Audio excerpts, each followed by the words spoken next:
Constitucionalismo. Introducción. La idea fundamental que apareja el constitucionalismo es la del límite al ejercicio del poder, un rasgo característico más antiguo, constante y duradero del verdadero constitucionalismo, continúa siendo como ha sido casi desde el comienzo, la limitación del gobierno por el derecho. El constitucionalismo cierra el ciclo de la arbitrariedad gubernativa, reconoce que el individuo y la sociedad son fines en sí mismos y trata de asegurar el cumplimiento de estos fines mediante normas debatidas públicamente y alquitaradas por la razón y la justicia. El constitucionalismo es probablemente el mayor resultado conseguido por la civilización moderna y poco o nada del resto de esta civilización es concebible sin aquel.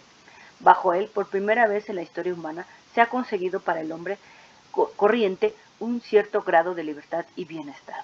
Entonces, tenemos que la cuestión del constitucionalismo, que es un tema que se ve dentro del derecho constitucional, es tener al poder controlado a través de otros mecanismos donde se garantice que el hombre tiene control sobre su libertad y su bienestar y que el gobierno o el que los represente no cometa arbitrariedades.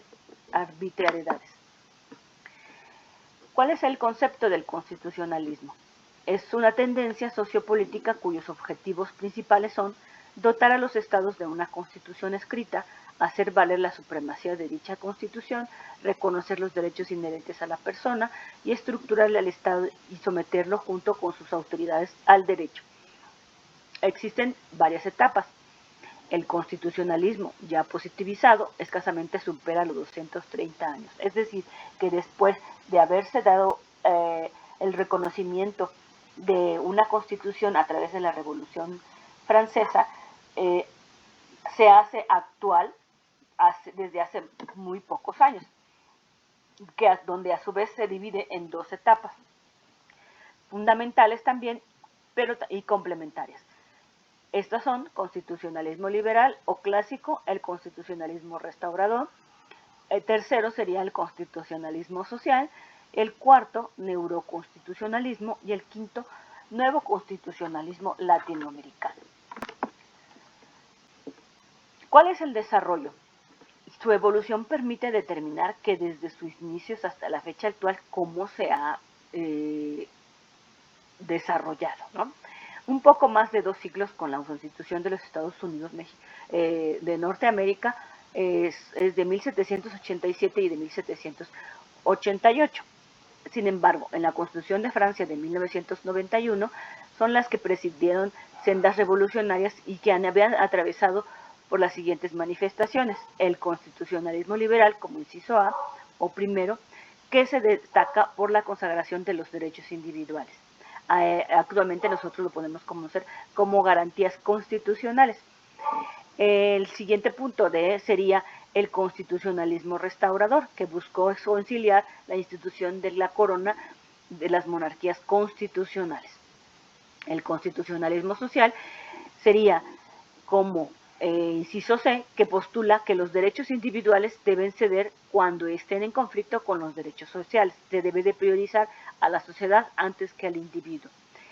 Y por otro punto tenemos el neoconstitucionalismo, que postula que la Constitución es garantizada por los jueces e instituye la ponderación como mecanismo último de su aplicación, que quiere decir que los individuos van a recurrir a la protección a través de los jueces, la solicitud de ellos para que se garantice el respeto a sus derechos.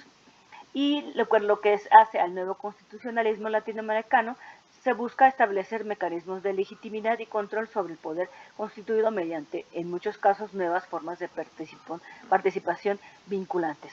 Efectivamente, tiene que ver con la cuestión latinoamericana, exclusivamente.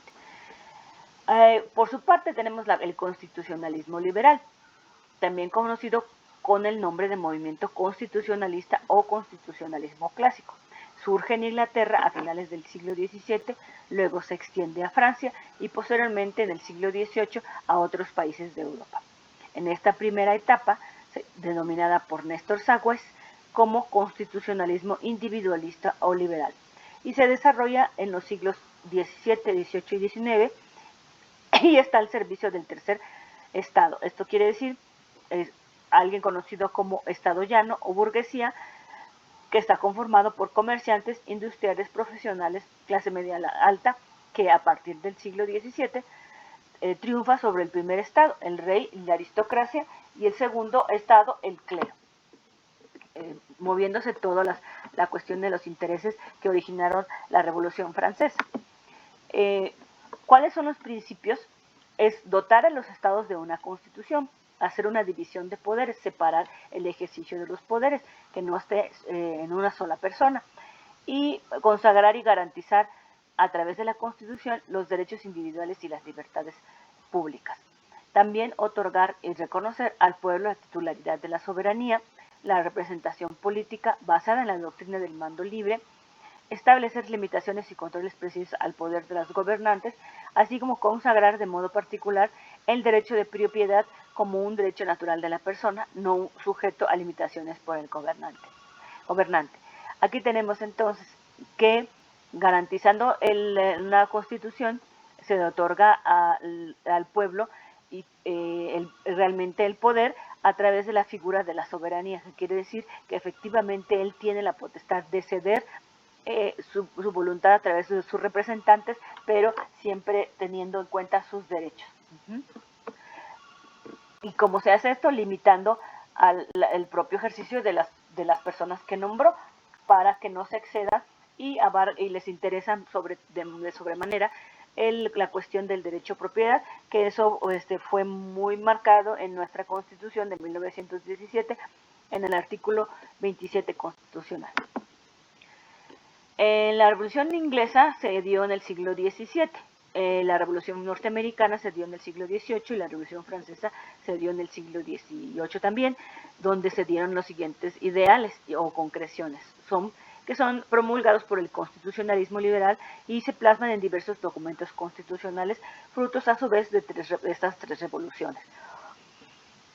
Estos primeros logros son perdurables como constitucionalismo federal, dando por resultado la Constitución de los Estados Unidos de Norteamérica de 1787, la Constitución de Francia en 1791, la Constitución de Polonia en 1791 y la Constitución de Cádiz de 1812. Entonces, tenemos cuáles son estos aportes al constitucionalismo moderno. Serían por parte de Inglaterra, la cristalización de la teoría de la representación a través de la puesta en marcha de una institución esencial para el funcionamiento del régimen democrático el Parlamento. La formalización de las garantías para la seguridad individual a través de la institucionalización de habeas corpus adoptada mediante ley constitucional en el siglo XVII. A esto se refiere precisamente la cuestión de una constitución por escrito.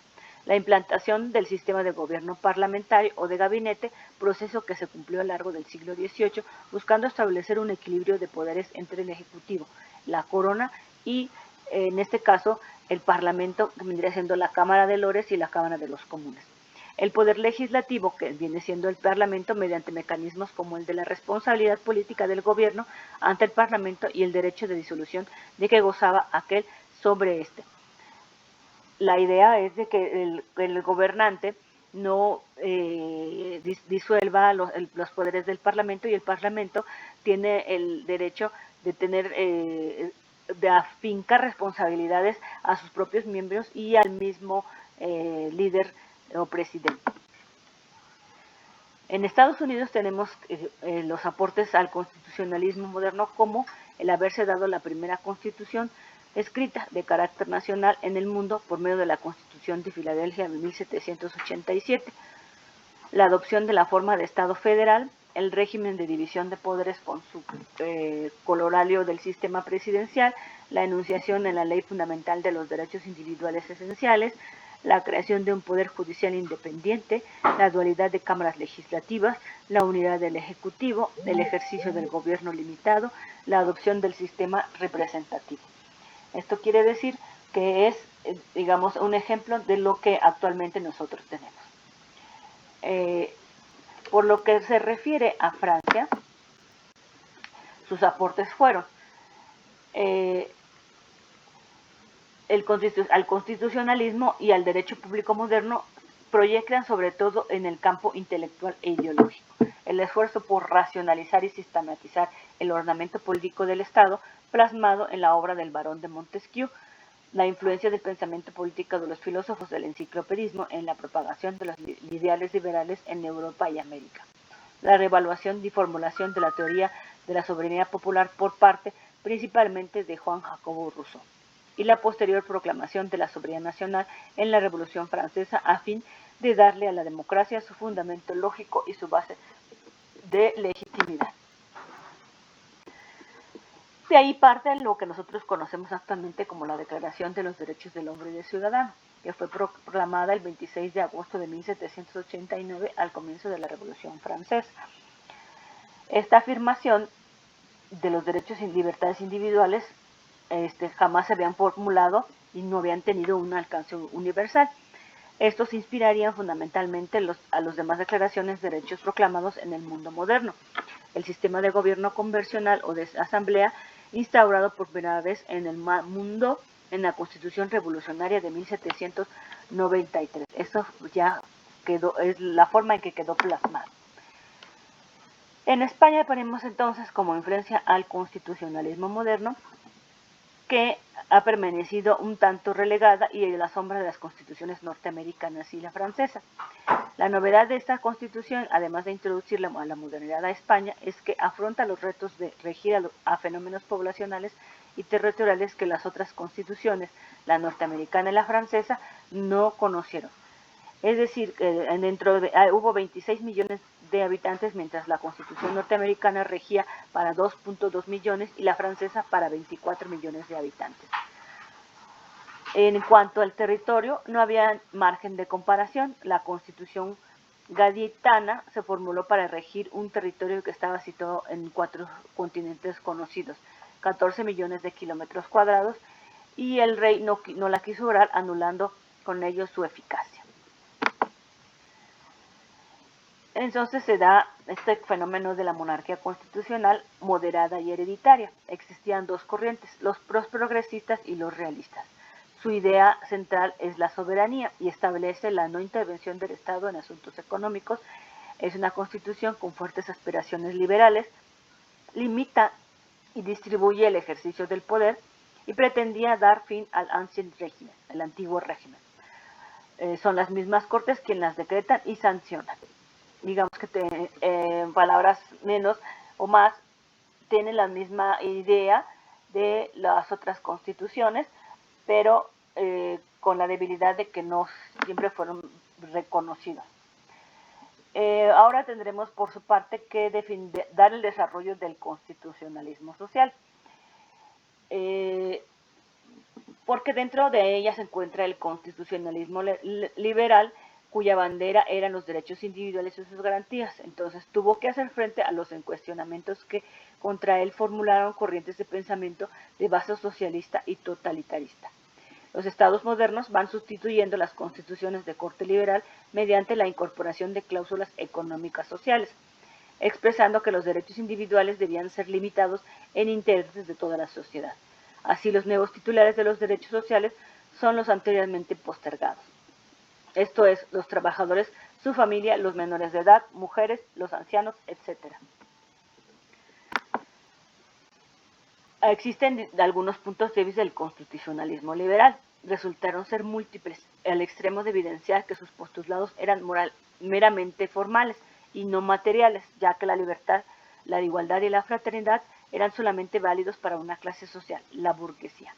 Dentro de dichos puntos débiles podemos mencionar su falta de positividad, o sea que no eran vigentes, no se aplicaban en el momento que eran solicitados, la falta de igualdad que beneficiaba a una clase social exclusiva, el papel de la propiedad privada y del Estado, legitimaba la injusticia social y sus principios democráticos eran una falacia. Entonces, se podría decir que la cuestión del constitucionalismo liberal no lo era tal y se extralimitaba.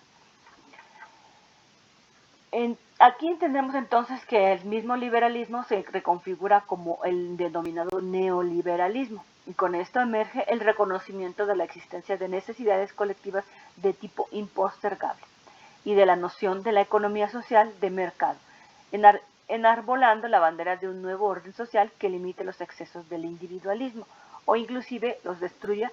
Es por lo tanto que surge el socialismo. Tenemos algunas concreciones respecto a otras constituciones. Dentro de estas constituciones, que se consideran como modelos paradigmáticos del constitucionalismo social, podemos mencionar la Constitución de Querétaro de 1917, que da como pauta a la concreción de la Revolución de 1910. La Constitución de la República Socialista Federativa de los soviéticos, digamos de la Unión de Repúblicas Socialistas y Soviéticas, conocidas antes como URSS, de 1918, proclamada en Rusia, que venía como consecuencia de la Revolución de Octubre de 1917. Así también tenemos en Alemania la Constitución de Weimar, que surge por la concreción de la Revolución de 1918. Pero aquí tenemos unas manifestaciones. En este segundo tramo del constitucionalismo, que comienzan a esbozarse a mediados del siglo XIX para concretarse en el siglo XX, comparte ciertas características formales del constitucionalismo inicial. Por ejemplo, una constitución única, orgánica y suprema.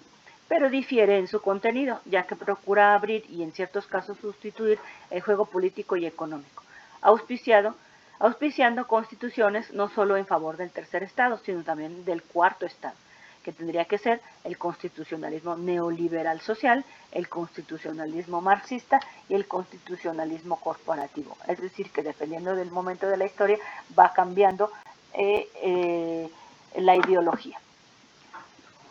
Estas ideas son que el constitucionalismo social busca ser la respuesta a las deficiencias que presentó el constitucionalismo liberal. Así, guarda la mayoría de los postulados de este último, con la diferencia de que pone especial énfasis en su positividad, es decir, que efectivamente se aplique. Entonces se dan los conceptos de positivo de libertad, el concepto sustancial de la igualdad, la participación política, la dignificación ética y política del trabajo y de los trabajadores, la función social de la propiedad, la dignidad de la vida metagubernativa, la solidaridad como deber jurídico, la justicia social y la intervención estatal. ¿Cuáles son los principios? Estos son sus postulados que orientaron al constitucionalismo social, son diversos, además adquirieron connotaciones distintas en cada estado. El establecimiento, por ejemplo, de un orden económico distinto, la función social de la propiedad, el intervencionismo del Estado en la economía, la prevalencia del interés general sobre el particular, la protección del derecho del trabajo, la garantía de la seguridad social, ampliación del catálogo de derechos y deberes políticos.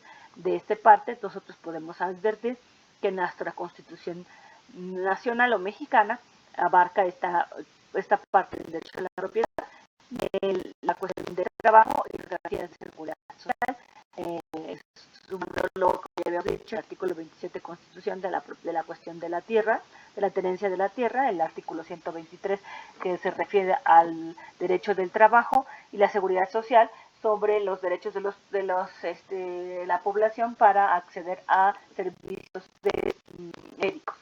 Entonces tenemos que en América Latina, así como se dieron diferentes cambios sociales que se iniciaron en la Revolución Mexicana de 1910, donde el constitucionalismo latinoamericano se concretiza a raíz de esta Constitución de 1917. Después de nuestra Constitución sigue la Constitución peruana de 1923, la brasileña de 1934 y 1937, la cubana de 1940, la guatemalteca de 1945, la reforma peronista de la Argentina de 1949, entre otras, y la protección de la organización del trabajo, la protección de la familia y la función social de la propiedad privada como uno de los elementos que busca este tipo de constituciones. Surge después entonces lo que podemos conocer como el neoconstitucionalismo. Constituye un nuevo paradigma jurídico un ius filosófico, político e ideológico como postura doctrinaria e institucional, que cambió sustancialmente la constitución del Estado y la interpretación constitucional del ordenamiento jurídico y de los derechos fundamentales. Rompió el formalismo jurídico interpretativo predominante de los ordenamientos jurídicos propios del positivismo jurídico. Quiere decir que ya no era tan actual y se dan predominan otras cuestiones más de ordenamiento jurídico que como ya hemos visto había venido imperando casi de manera plena y se cultivó y aplicó hasta la segunda mitad del siglo XX. Con esta nueva corriente neoconstitucionalismo se rompió la idea de que el derecho es un conjunto de normas coercitivas plenamente establecidas, creadas por un órgano específico, Congreso o Parlamento, y aplicadas por un órgano judicial independiente cuya aplicación debía darse de forma cerrada, silogística y rígida.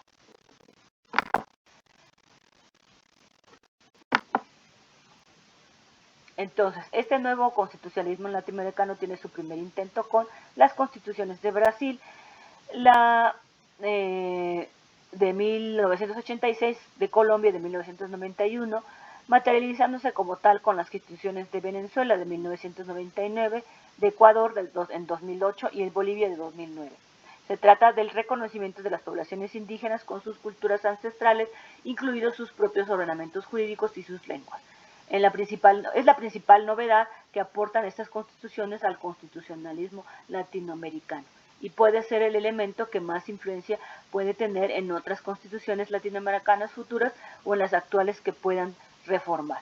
Por lo que respecta a nuestro Estado mexicano, se tuvo que reformar en 1985 en el periodo presidencial de Salinas de Gortari, el artículo segundo, donde se reconocía la existencia de una población indígena a la cual se le tenía que reconocer sus derechos separada de los mexicanos.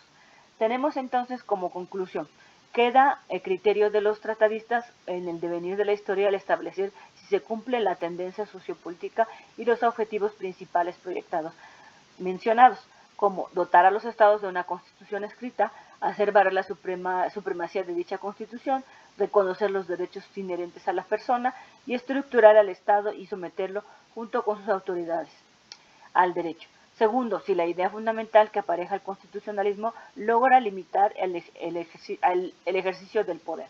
Y tercero, cuáles de estas ideas fundamentales y complementarias se acerca más al cumplimiento de estos objetivos en el mejor de los casos.